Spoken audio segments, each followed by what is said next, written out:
আসসালামু আলাইকুম বন্ধুরা, আশা করি সবাই ভালো আছেন। আল্লাহর রহমতে আমরাও ভালো আছি। আজকে আবার চলে আসলাম আপনাদের মাঝে আরও একটি অন্য ব্লগ নিয়ে। তো বন্ধুরা, আমার ব্লগটি যদি ভালো লেগে থাকে তাহলে বেশি বেশি করে লাইক, কমেন্ট এবং শেয়ার করবেন। আর চ্যানেলটি সাবস্ক্রাইব করতে ভুলবেন না। তো বন্ধুরা, তো এখন প্রচুর গরম পড়েছে। কার দিকে কেমন গরম অবশ্যই কমেন্ট করে জানাবেন। অবশ্য পুরো বাংলাদেশই প্রচুর পরিমাণে গরম আর তাপ। বেশি পরিমাণে গাছ না থাকার কারণে এই অবস্থা। আমরা সবাই অবিচারে গাছ সব কেটে শেষ করে দিচ্ছি। এর কারণেই আমাদের এরকম অবস্থা। তো আমার এই বয়সে আমি কোনোদিন এইরকম তাপমাত্রা ফেস করিনি। এই বছর যে তাপমাত্রা, ঘর থেকে তো বের হওয়াই যাচ্ছে না। শরীরটাও মনে হচ্ছে শুকিয়ে যাচ্ছে, খাবারে কোনো রুচি নেই। কোনো খাবারই ভালো লাগছে না। মনে হচ্ছে এটা খাবো, মনে হয় এটা খেলে ভালো লাগবে, ওটা খেলে ভালো লাগবে। কিন্তু খেতে গেলে কিছুই ভালো লাগছে না। ১ মাস রোজা থাকলাম রেখে, তাও মনে হয় এরকম, এতটা মনে হয়নি যে কি খাবো, রোজা থেকে কি খাবো? রোজা থেকে কি খাবো, খাবো মনে হয়, কিন্তু তারপর এতদূর মনে হয়নি। এখন যে পরিমাণে মনে হচ্ছে কিছুই খেতে রুচি লাগছে না। তারপরে মনে হচ্ছে শরীরটা অসুস্থ হয়ে যাচ্ছে। সবারই কি মনে হচ্ছে অবশ্যই কমেন্ট করে জানাবেন। আর কোনো কিছুই ভালো লাগছে না। শুধু পানি আর পানি।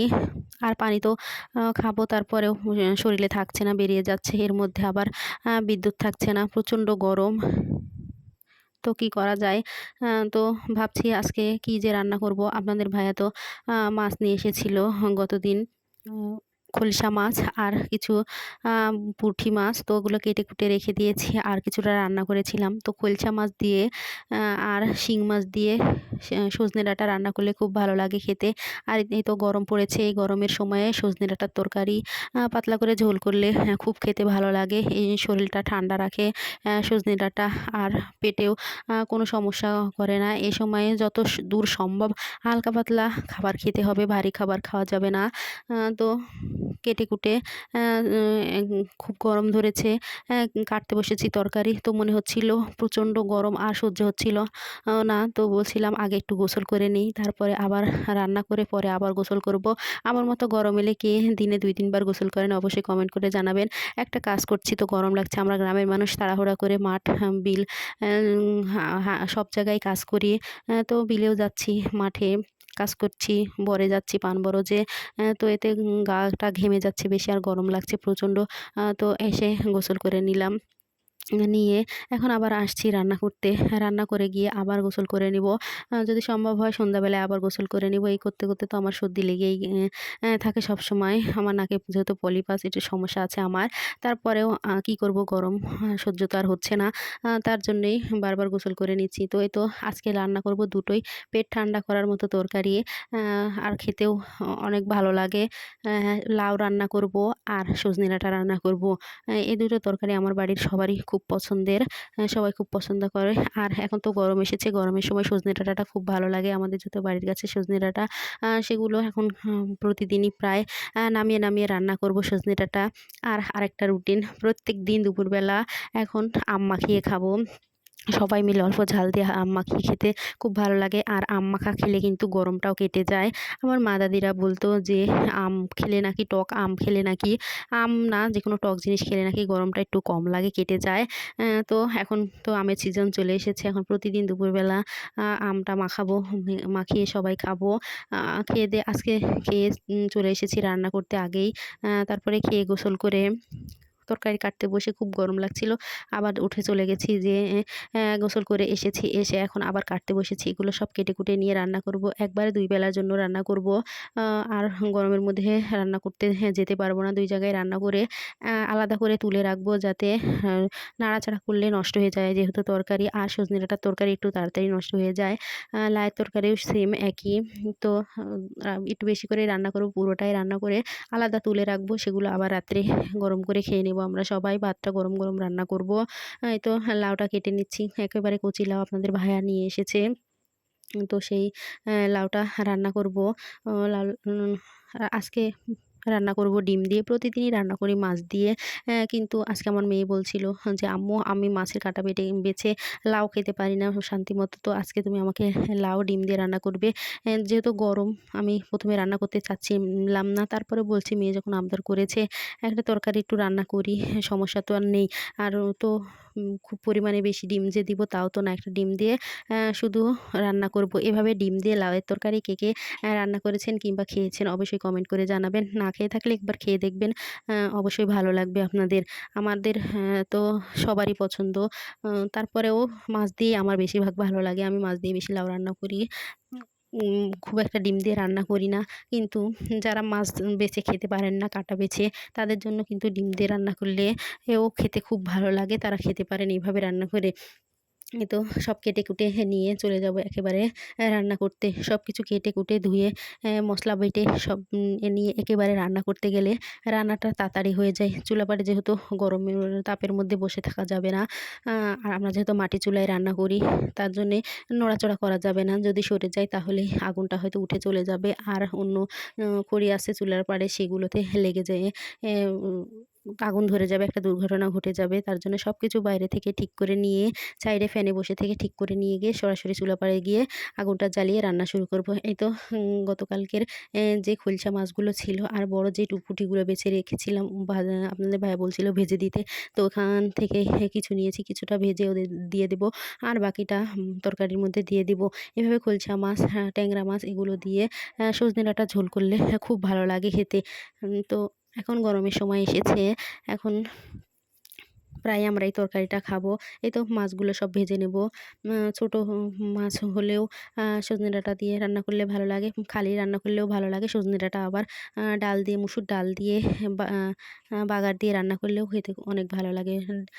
সামনে আরও অনেক, অনেক সজনে ডাঁটার রান্না কিভাবে, কিভাবে আরও করি সব আপনাদের মাঝে শেয়ার করব। তো আজকে এই মাছ দিয়ে রান্না করছি। তো এই মাছগুলো এখন ভেজে নিচ্ছি। এগুলো যেহেতু তরকারিতে দেবো তার জন্য এগুলো হালকা, হালকা করে ভেজে নিচ্ছি। আর যেগুলো আপনাদের ভাই আর আমার মেয়ে ওরা খাবে সেগুলো একটু ভালো করে ভেজে নেব, যাতে কাঁচা, কাঁচা গন্ধ না থাকে। ওরা যেহেতু মুখে এমনি খাবে, খালি মুখে ভাত দিয়ে খাবে না। তো ওদের জন্য ওগুলো আলাদা করে ভেজে নেব। এই তো সবকিছু এখন ভাজা শেষ হয়ে গেছে। এবার এর মধ্যে দেব পেঁয়াজ কুচি।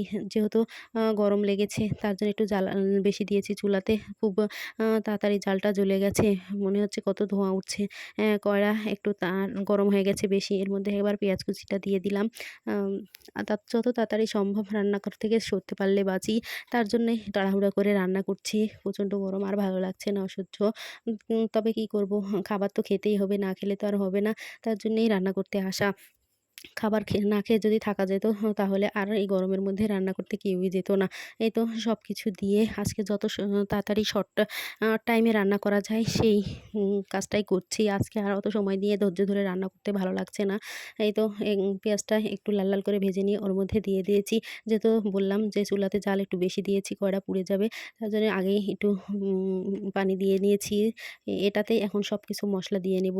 বাটা আদা রসুন বাটা, ধনে গুঁড়া, হলুদ গুঁড়া আর মরিচের গুঁড়া সবকিছু একসাথে দিয়ে এবার ভালো করে এটা ঢেকে কষিয়ে নেব, বা যতক্ষণ না পানিটা শুকিয়ে যায় ততক্ষণ ধরে কষিয়ে নিব। তো এই মশলা যখন কষানো হয়ে যাবে তারপরেই এর মধ্যে দিয়ে দিব সজনে ডাঁটা। আর সজনে ডাঁটার সাথে আমি দিয়েছি আজকে বেগুন আর আলু। যেহেতু সজনে ডাঁটা শুধু রান্না করলে একেবারে ঝেলঝেলে পাতলা হয়ে যাবে। ওটা মনে হয় আমার অতটা ভালো লাগে না। যেদিন সজনে ডাঁটা শুধু রান্না করি সেদিন হয়তো ডাল দিয়ে রান্না করব, সেটা আলাদা কথা। কিন্তু মাছ টাছ দিয়ে রান্না করলে তার মধ্যে একটু বেগুন, টমেটো, আলু এগুলো দিলে ভালো লাগে। আজকে যেহেতু আমার টমেটো ছিল না তার জন্য বেগুন আর আলু দিয়েছি একটা, দিয়ে রান্না করছি। এই তো এগুলো এখন ভালো করে কষিয়ে নিব। একটু সজনে ডাঁটা থেকে যাতে গন্ধটা চলে যায়, কষানো হয়ে গেলে তারপরে এর মধ্যে দিয়ে দিয়েছি পরিমাণ মতো পানি। দিয়ে এখন এর মধ্যে মাছটা দিয়ে দিয়েছি। এই তো নাড়াচাড়া করে এখন শুধু আ এটাতে আবার যদি মনে করেন ধনে জিরা ভাজা গুঁড়াও দিতে পারেন। আ আবার পেঁয়াজ আর ধনে সরি পেঁয়াজ আর জিরা, আস্ত জিরা ভেজে নিয়ে ওটা পাটায় বেটে ওটাকে বলে পেঁয়াজ বেরেস্তা, অথবা আপনারা বাগারও বলতে পারেন, সেটা দিলেও ভালো লাগে। তো আমি আজকে শুধু একটু ধনে জিরার গুঁড়া ছিটিয়ে দিয়েছি, দিয়ে নামিয়ে নিয়েছি। এবার আবার রান্না করব লাইয়ের তরকারি। তো কড়াইটা ধুয়ে নিয়ে ওই কড়াইয়ে আবার রান্না করব। বারবার যে কড়াই পাল্টাবো সেই রুচি আর নেই। আজকে যেহেতু ডিম দিয়ে লাউ রান্না করব তার জন্যে ১ম এ মসলা কষিয়ে নিলাম না। এবার পাতিলটা এই কড়াইয়ে লাউটা বসিয়ে দিয়েছি। এর মধ্যে এখন একে একে সব মশলাগুলো দিয়ে নেব। লবণ দিব যাতে তাড়াতাড়ি লাউটা আড়ে আর কমে যায়। এবার একটু লবণ দিয়ে নিচ্ছি পরিমাণ মতো। তারপরে হলুদের গুঁড়া দিব, মরিচের গুঁড়া দিব এই যা, আর একটু বাটা মশলা দিব। দিয়ে ঢাকা দিয়ে দেব পানি দিয়ে একটু নেড়ে-চেড়ে। লাউ তো যেহেতু আমি বাগার দিব, এটাতে তো আর কাঁচা কোনো গন্ধ থাকবে না। যতটুকু পরিমাণে ঝোল রাখবো সেই পরিমাণে পানি দিলেই হয়ে যাবে। আর লাউ থেকে যেহেতু এক্সট্রা পানি বের হয়, তার জন্য খুব একটা পানি দেওয়া লাগে না। কষানো তো কষায়ে যেদিন রান্না করি মাছ দিয়ে, সেদিন তো কষাতে আলাদা করে কোনো পানি দিতে হয় না। লাউয়ে যে এক্সট্রা পানি আছে ওই পানিতেই কষানো হয়ে যায়। পরে শুধু একটু হালকা পানি দিয়ে ঝোল দিয়ে সেটাকে একটু ফুটিয়ে নিয়ে নামিয়ে নিলেই হয়ে যায়। তো আজকে যেহেতু অন্যভাবে রান্না করব ডিম দিয়ে, তো এবার সব কিছু দিয়ে নিয়ে মশলা-টশলা সব কিছু দিয়ে নিয়ে এবার এর মধ্যে একটু নাড়াচাড়া করে পরিমাণ মতো পানি দিয়ে দেব। ব্যাস ঢাকা দিয়ে রেখে দেব।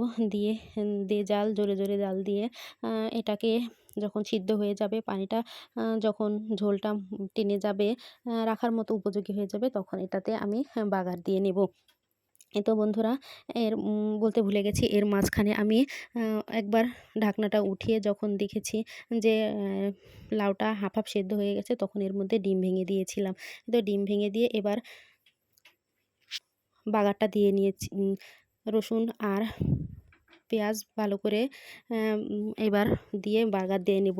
তো ডিমগুলো দেখুন কেমন হয়েছে, একটু দলা দলা পেকে আছে। তো এভাবে আধা ভাঙা আধা ভাঙা ডিম থাকলে সেটা খেতে খুব ভালো লাগে। কতগুলো লাউ দেখুন আর কতটুক হয়ে গেছে। এবার আমি লাউটা এখন ঢেলে রেখে বাগার দিয়ে নেব। এই তো কড়াইটা আবার পরিষ্কার করে ধুয়ে তুলে দিয়েছি। দিয়ে এবার এর মধ্যে দিয়ে দেব পেঁয়াজ কুচি। পেঁয়াজ কুচি যেহেতু আমি বলতে ভুলে গেছি, আগেও একটু পেঁয়াজ কুচি দিয়েছিলাম, আর এখন একটু বেশি পরিমাণে দেব। পেঁয়াজ আর রসুন দিয়ে বাগার দেব। এই তো সরিষার তেল দিয়ে নিলাম। এই তেলে এখন পেঁয়াজ আর রসুনটা ভালো করে লাল লাল করে ভেজে নেব। নিয়ে এর মধ্যে একটু ডাল মশলা দিব। ডাল মশলা বলতে পাঁচফোড়ন আপনারা যেটা বলেন, তো সেটা দিয়ে নেব।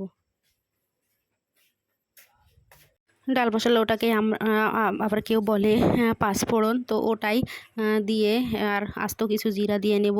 দিয়ে ভালো করে এটা লাল লাল করে ভেজে নেব। নিয়ে এবার এর মধ্যে এই তো এটাই হলো পাঁচফোড়ন বা যেটাই বলেন, সব কিছু দিয়ে নিয়েছি। লাল লাল যেহেতু হয়ে এসেছে রসুন আর পেঁয়াজ, এবার এর মধ্যে দিয়ে একটু নেড়ে চেড়ে দিয়ে যখন এটাও হয়ে যাবে, একটা দিলে একটা সুন্দর ঘ্রাণ বাড়ায়। তো এবার এর মধ্যে সব কিছু ঢেলে দিয়েছি। দিয়ে এবার বেশি বেশি জাল দিব না। একটু নাড়াচাড়া করে নিয়েই নামিয়ে নেব। আর বেশি জাল দেব না, আর ঝোলটাও বেশি মারবো না, হয়ে এসেছে। তো বন্ধুরা, আজকের ভিডিওটা কেমন লাগলো আপনারা আবারও বলছি কমেন্ট করে জানাবেন।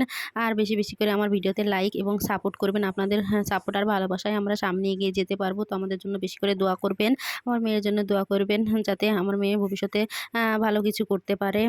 তো আজকের ভিডিও এখানেই শেষ করব। আপনারা সবাই সুস্থ থাকুন, ভালো থাকুন, আর আমাদের জন্য বেশি বেশি করে দোয়া করবেন। তো এখানেই আজকে ভিডিও শেষ করছি। সবাই সুস্থ থাকবেন, ভালো থাকবেন। আল্লাহ হাফিজ।